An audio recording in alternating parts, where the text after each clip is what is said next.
ہر چیز میں، چلنے میں، پھرنے میں، اٹھنے میں، بیٹھنے میں، کھانے میں، پینے میں، اور اپنوں اور بیگانوں کے ساتھ برتاؤ میں، سب میں میرا محبوب ہر کام میں نمونہ ہے۔ نبی پاک صلی اللہ علیہ وسلم کا ارشاد ہے، آپ نے فرمایا اے میرے امتیو صلو کما رأیتمونی اصلی، نماز پڑھو تم ایسے جیسے مجھے دیکھتے ہو مجھ میں نماز پڑھتا ہوں۔ تو ہمارے نبی پاک کی ہر ادا، ہر قول، ہر فعل ہمارے لیے نمونہ ہے۔ ہم کون کون سی چیز دیکھیں کہ اس میں نبی پاک کا قول، فعل اور کوئی ادا بے مثل و بے مثال نہ ہو۔ ہمارا کام تو یہ ہے کہ کم از کم جو پوری طور پر ادا نہ ہو تو نقل تو کچھ نہ کچھ ہو جائے، ہاں، کیونکہ نقل میں بھی برکت ہے کہ نہیں؟ ہاں، جو کوئی چیز بیان کی جائے تو سنیں بتا جاتا ہے یہ وقت تھوڑا ہے اور باقی آپ بھی منتظر رہتے ہیں۔ میری طبیعت کچھ ٹھیک نہیں تھی، لیکن میں یہ سب نہیں کہا سیکھ لی تھی۔ کل اپنی زمین پہ کیا ہوا تھا بھجوانے کے لیے، دھوپ میں کھڑا رہا ہوں سب کچھ، تو مولانا میرے ساتھ تھے۔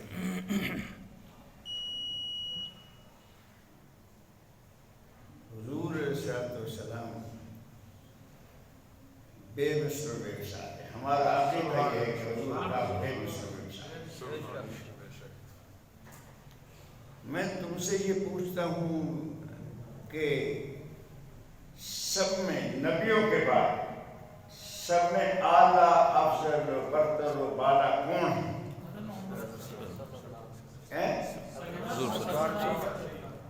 کون ہے؟ حضور علیہ السلام کا حضور علیہ السلام، یہ میرے سب کا رائے کون ہے تو وہ یاد تو ہے ہی، یہ تو انبیاء کی سب بات سب سے افضل ہے، لیکن میں کہہ رہا ہوں صحابہ ہیں، سب سے افضل کون ہے؟ ہاں، صحابی، تابعی، تبع تابعی، یہ اس کے بعد ہو چلتے ہیں۔ تو صحابہ کرام جب سب سے افضل اعلیٰ ہیں تو میں نے لفظ یہ بولے تھے کہ ہمارے آقا بے مثل و بے مثال ہیں۔ یہ اگر ان کی مثال ہوتی تو ایک موقع پہ نبی نے فرمایا ایوکم مثلی، ایوکم مثلی، ایوکم، او میرے پیارے صحابہ تم میں سے میری مثل کون ہے؟ تو یار غالب جو بیٹھتے حضور ہمارے طرح ہی تو ہے، آپ عمر فاروق اٹھ بیٹھتے، عثمان بن عفان، ایسے کرنا، یہ بہت بڑے بڑے صحابہ تھے، لیکن کون کہتا کہ ہم آپ کی مثل ہیں؟ جب حضور نے فرماتے ہیں کہ ایوکم مثلی، میری مثال تم میں سے کون ہے؟ تو یہ 100 میں مثالی پہ بات چلی تھی، تو بھائی انہوں نے 100 مثالی رکھنا شروع کر دی۔ حضور روزہ رکھتے تھے، وہ تو کھائیں یا نہ کھائیں، حضور یہ یاد رکھو، بارہ سنتے ہو، ہمارے علماء سناتے ہیں کہ حضور کھانے کے محتاج نہیں تھے، کھانا حضور کا محتاج تھا، حضور کھانے کے محتاج نہیں تھے، کھانا حضور کا محتاج تھا۔ تو کھایا کیوں؟ بھائی جب تم دیکھتے ہو تو 25 سے جوئی تو کھائے زندگی میں حضور بھاگ گئے ہیں، جب یاد ہے اور چیز کوئی تحفہ نہ دیتا ہے، کوئی نہیں دیتا۔ تو ثابت یہ ہوا کہ حضور نے جو کھانا کھایا وہ ہماری تعلیم کے لیے ہمیں سکھایا، ایسے کھاؤ، لوگوں گر جائے نیچے اس کو اٹھا لو، یہ جو لوگوں میں نیچے گر جاتا ہے اٹھاتے ہو، تو اب اس کی کتنی فضیلت حضور نے فرمایا، جو لقمے کو اٹھا لے گا اس کے رزق میں بھی برکت، اور اس کی اگر اولاد ہوگی تو وہ بھی خوبصورت پیدا ہوگی۔ ایک سال کا جو مگر پڑا تو دوسری جگہ سے کہیں اگیار میں اس نے اٹھا کے جو دوسروں نے کہا کہ یہ کیا کہیں گے کہ کیسے پیٹ بھر ہیں کہ یہ ڈرنے لقمہ چوندہ پہ خبردار تو میں نے یہ بات کی تو میں اپنے آقا کی بات مانوں گا کہ تمہاری بات مانوں؟ میرے آقا نے یہ فرمایا ہے. تو اس میں رزق کی عزت کا بھی آ گیا، یہ رزق کی ہمیشہ عزت کا ہو، سمجھے؟ تو اللہ اس میں برکت. خیر مجھے یہ کہنا یہ تمام کام حضور پاک نے اس کے ہماری تعلیم کے لیے کی. حضور بے مثل و مثال تھے. کوئی یہ کہہ دے کہ حضور اگر بے مثل و مثال تھے تو حضور کھاتے بھی تھے، پیتے بھی تھے، بچے بھی تھے، بیوی بھی تھے، ساری بیعت اچھی حضور پاک کی، تو بے مثال کہاں رہے ہیں؟ اور تو یہ تمام چیزیں بھی حضور کی ہماری تعلیم کے لیے ہی تھی کہ میرے امت ایسے کرنا، ایسے شادی کرنا، ایسے بیاہ کرنا، ایسے اپنوں سے تعلق رکھنا. نبی پاک صلی اللہ علیہ وسلم کو ہم بے مثل و بے مثال مانتے ہیں، اور حضور پاک کی ذات کو ہم مانتے ہیں کہ حضور کی ذات بشر لباس میں آئے. بشر ضرور ہیں مگر داخل انعام نہیں، شمار تصویر امام نہیں. یہ دار تصویر ہوتے ہیں اسے امام شمار کرتا ہے، لیکن ہوتا تصویر میں ہی ہے. تو آئے ہم نہیں. تو لوگ حضور پاک کو کہتے ہیں کوئی تو ہمارے جیسے ہی تھے بھائی. ہم کو کوئی کہتے تھے جو کہتے ہیں تم اصول میں کہنے میں مت جاؤ. جب وہ کہتے ہیں تو کہتے رہیں. کوئی کائی میں مگن، کوئی کائی میں مگن، جگہ لگی ہے لگن تو بائی میں مگن. تم اپنے اس میں خیال اپنا اپنا، پسند اپنی اپنی کیے جاؤ، بیکار کام اپنا اپنا. حضور نے فرمایا انا نور من نور اللہ، انا نور من نور اللہ والخلق کلہ من نوری. میں اللہ کے نور میں سے ہوں، پوری مخلوق میرے نور میں سے ہے.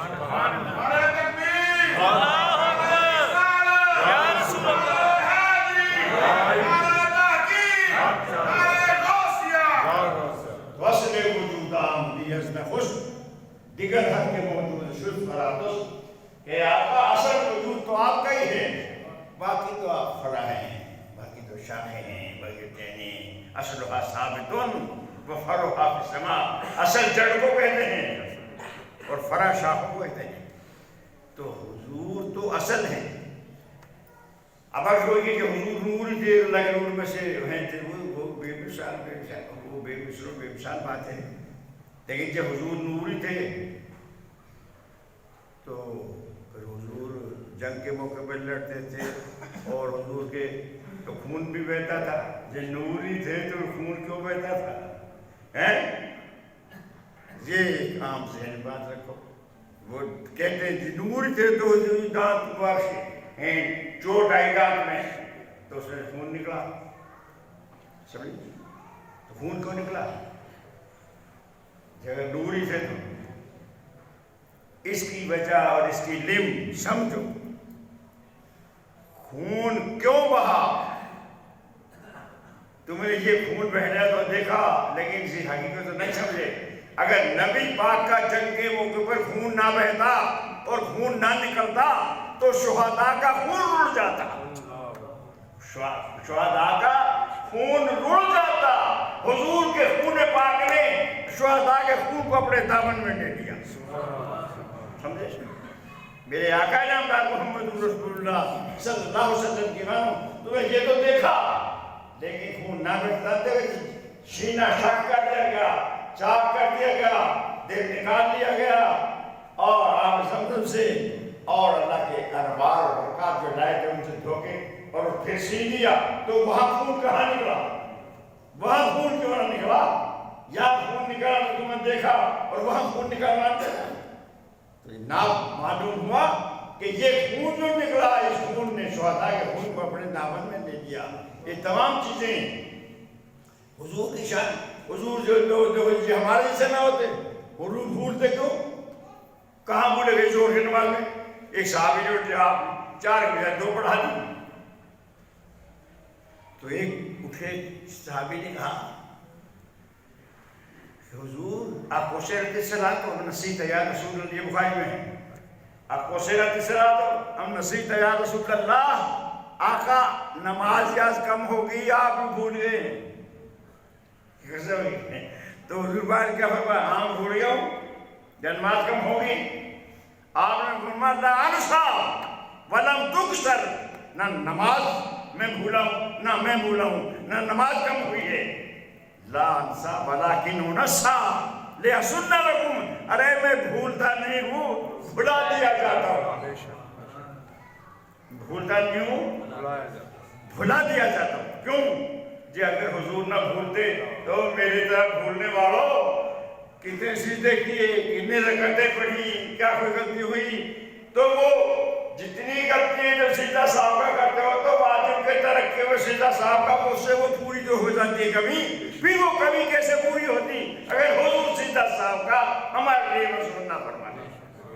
اسی لیے یہ فرمانے کہ لا انسا ولکن انسا لیحسن لکم، میرے صحابہ میں بھولتا نہیں بھلاتے. اس کی حکمتیں ہیں. اس نبی پاک کو تو اللہ نے بڑھایا ہی ہر معاملے میں بے مثل مثال ہے. آپس میں تعلق کا پیدا فرما. حضور نے مومنوں کی اپنے امتیوں کی بڑی شان بڑھائی ہے. فرمایا میرے امتیوں تحادو، آپس میں ایک دوسرے کو ہدیے دو، تحفے دو اور محبت بڑھاؤ. اور ایک روایت میں تحادو تجابو، تحفے لو بھی اور تحفے دو بھی. لیا بھی کرو تحفے اور دیا بھی کرو، کیونکہ اس سے محبت بڑھتی ہے، انسیت بڑھتی ہے. اور میرے نبی پاک نے فرمایا یہ جو ہدیہ ہے یہ دل کے کینہ اور حسد اور بغض کو صاف کر دیتا ہے. تو کتنی آپس میں لگاؤ پیدا کیا. اور اگر تکلیف مومن کو تکلیف پہنچا دے تو نبی پاک نے فرمایا من آذا مومنا فی روایت مسلما، اگر مومن کسی مسلمان یا مومن کسی میرا امتی کسی مومن یا مسلمان کو تکلیف پہنچا دے گا تو فقط آذانی، وہ اس کو تکلیف نہیں پہنچائی، مجھے ہی پہنچائی. ومن آذانی آذ اللہ، اور جس نے مجھ کو تکلیف پہنچائی بھی یہی سمجھے کہ اس نے اللہ کو تکلیف پہنچائی. ومن آذ اللہ یوشک ان یاخذہ اللہ، اور جس نے اللہ کو تکلیف پہنچائی تو ان قریب اللہ اس کو پکڑے گا. تو اس کی پکڑ سے کون بچ سکتا ہے؟ ان بطش ربک لشدید، اللہ پاک کا فرمان ہے کہ اے محبوب تیرے رب کی پکڑ بڑی سخت ہے. اللہ مروی نے یہاں کہا کہ بس مشو مغرور از حلم خدا، بس مشو مغرور از حلم خدا، دیر گیرت سخت گیرت مت برا، کہ اللہ کے حوصلے اور اس کی بردباری پر نازا مت ہو. پکڑے گا دیر سے لیکن پکڑے گا سخت ہے. دیر گیرت سخت گیرت مت برا، تجھ کو جب پکڑے گا تو بڑا سخت پکڑے گا، اور جب پھر پکڑے گا وہ تو پھر اسی پکڑ سے کوئی چھوڑنے والا نہیں. تو درمیان میں نے مسائل بیان کر دی اور یہ بھی بیان کر دیا کہ آپ اس مسلمان کو مسلمان تکلیف پہنچائے تو حضور نے بولا 3 دن سے زیادہ ناراضگی بھی نہیں ہونی چاہیے. اگر ناراضگی ہو بھی جائے 3 دن سے زیادہ نہ ہو گئی، اسلام کا تقاضا نہیں ہے. ہم سال ہر سال کچھ میں کرتے ہیں اور اسی کو بڑا فخر سمجھتے ہیں. میرے آقا نامدار محمد رسول اللہ صلی اللہ علیہ وسلم مومن کی تکلیف کو حضور نے اپنی تکلیف فرمایا اور اپنی تکلیف کو اللہ پاک کی تکلیف فرمایا. اور اللہ پاک کو تکلیف دینا فرما دیا پھر وہ پکڑے گا تو اسی پکڑ بڑی سخت ہے. یہ خود قرآن ہے. ان بطش ربک لشدید، میرے محبوب تیرے رب کی پکڑ بڑی سخت. جو اس کی پکڑ میں آ گیا پھر اس سے چھوٹا ہی مشکل ہے. کوئی ذریعہ کوئی حدیث کہیں دکھاؤ کہ اس کی پکڑ سے کون چھڑا سکتا ہے، تو اس کی پکڑ سے اگر چھڑا سکتا ہے تو اس کا محبوب ہی چھڑا سکتا ہے. ایک بات کہی کہ میں تو مالک ہی کہوں گا کہ ہو مالک کے حبیب، میں تو مالک ہی کہوں گا کہ ہو مالک کے حبیب، کیونکہ محبوب و محب میں نہیں میرا تیرا.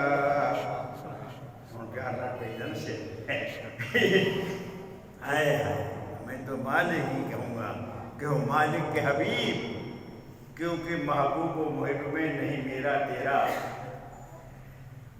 ہاں بھائی یہ بات ایسے آ گیا بڑھاپے کے بعد سچی نہیں ہے. جانتے ہو بابو کس کو کہتے ہیں؟ اور جانتے ہو کوئی بھی کس کو کہتے ہیں؟ محب ہر بات میں محبوب کا تابع ہوتا ہے. ہم محب تو بڑھتے ہیں حضور پاک کے ہر بات میں تابع ہیں. ذرا اپنے اس کا توڑ کے دیکھو. دنیا کا محبوب اور محب ہو جائے, دنیا کا عاشق و معشوق ہو جائے, اگر معشوق کہے کہ یار کھڑا رہے تو عاشق وہیں کھڑا رہے گا, ہلے گا. اسی لیے تو اللہ علیہ نے کہا کہ زندہ معشوقت عاشق مردہ ہی, زندہ معشوقت عاشق مردہ ہی. میاں زندہ تو معشوق ہی ہے, عاشق تو مردہ ہی. ہم بڑھتے تو ہیں وہی لوگ. تو خیر تو میں تو مالک ہی کہوں گا کہ وہ مالک کیا بھی, کیونکہ محبوب و محب میں نہیں میرا تیرا. تو اللہ نے وعدہ فرما دیا, اور ان اللہ لا یخلف المیعاد, بلا شبہ اللہ تعالیٰ وعدہ خلافی نہیں فرماتا.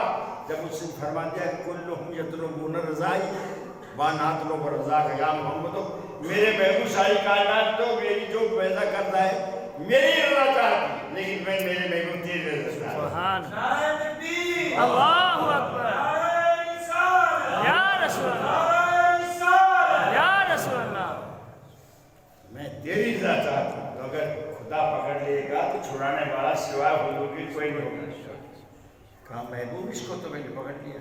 کہا یا اللہ اس کو چھوڑ دے, کوئی شاکار بدکاری غلطی ہوگی, مولا میں راضی سے میں ہوں. اللہ فرمائے گا محبوب تو ایسے راضی میں چھوڑ دے تو پھر وہ حضور چھڑا سکتے, دوسرا کو چھڑانے والا نہیں ہے. اسی لیے وہ شاید نے یہ بات کہی کہ خدا سے پکڑنے چھڑا دے محمد, اور محمد سے پکڑے چھڑا تو نہیں سکتا. تو یہاں لوگ دیکھتے ہو جی محمد جو خدا سے پکڑنے چھڑا دے کوئی نہیں سکتا, تو خدا سے بڑھا دیا کیوں نہیں؟ خدا سے بڑھایا نہیں ہے, خدا کا محبوب ہے, وہ خدا کی رضا چاہتا ہے. اگر یہ کسی کی پکڑ کرنا چاہیں اور کہہ دیں کہ یا اللہ میں اس کی پکڑ میں ہی راضی ہوں, تو اس کو کوئی چھڑانے والا نہیں. اور اگر خدا پکڑ لے اور کہے مولا میں اس کی چھوڑ دینے میں راضی ہوں, تو اللہ پاک فرمائے محبوب تو اس طرح راضی ہے تو کوئی بات نہیں. میرے دوستوں, بیٹے نے اعلان کر دیا تھا مولانا نے کہ آئیں گے, تو اس لیے میں نے کہا کہ اعلان کی بنا ہے اور یہ کوئی مدد سے کہ جائے ہے. میں تین کو صاحب جانتے ہیں, ٹیلی فون بات کر رہے تھے, ٹیلی فون پہ ہیں یہ ڈنگیوں سے سیکھنے والے لوگ ہیں. ٹیلی فون کر رہے ہیں, میں کوئی ٹیلی فون کر رہے ہیں, میں فلان جگہ پڑھتا رہا, میں ٹمکڑی جگہ پڑھتا رہا, میں فلاں جگہ پڑھاتا رہا, وہاں پڑھاتا رہا. یہ بھائی کوئی مدرسہ ہے کہیں, پتہ نہیں کہاں ہے کہاں نہیں ہے, وہ مدرسہ ہے لیکن سنی ہے. یہ بیٹھے ترابند کے یہاں سامنے میں, وہاں یہ کھڑے ہو جائیں گے دروازے پہ, تو ان کی خدمت کرنا. میں نے تو انہیں کہا تھا کہ بھائی ٹھیک ہے, پر یہ تو محلے کی مسجد ہے, محلے میں تو تمہیں خدمت کی ضرورت ہے, ابھی سفر وغیرہ ہوگا وہاں سے آپ یہ آئے ہیں تو ان کو دے کے جانا. جب وہاں یہ کھڑے ہوں, انہیں کوئی اور بھی ساتھی ہو گئے مولانا کا, میں تو ان کو جانتا نہیں ہوں لیکن ہمارے اپنے ہیں, اس لیے رشتہ جانتا ہوں. حوالے دیکھنے میں فلان جگہ رہا, فلان جگہ رہا, فلان جگہ, تو ہمارے اپنے ہیں. اس شخص کو حوالے دینے کی ضرورت نہیں ہے, اس کو یاد رکھو. اس کو حوالے دینے کی ضرورت نہیں کہ فلانا جگہ کا ہوں, فلانا کا شاگرد ہوں, فلانا کا مرید ہوں. اتنا ہی کافی ہے کہ غلامان مصطفیٰ میں سے ہوں. میں بزرگ دین کا ماننے والا ہوں, سنی ہوں, اتنا ہی کافی ہے. سننی چاہو رائے گڑھ کی پرلی طرف رہتا ہو تو تب اس کو کوئی تکلیف پہنچے گی تو اس کو نہیں پہنچے گی, مجھے کو پہنچے گی. آپ کے علم میں ہونا چاہیے کہ میں کیسا شخص ہوں. بہرحال یعنی خدمت کرنا جتنے بھی کسی کو توفیق ہو, اور جو کچھ ہاتھ سے نکل جائے وہ اچھا ہوتا ہے. یہ دنیا تو چند روزہ ہے, اس لیے کہ دنیا یہ کھیتی ہے. اب دنیا مزرعۃ الآخرہ, دنیا آخرت کی کھیتی ہے.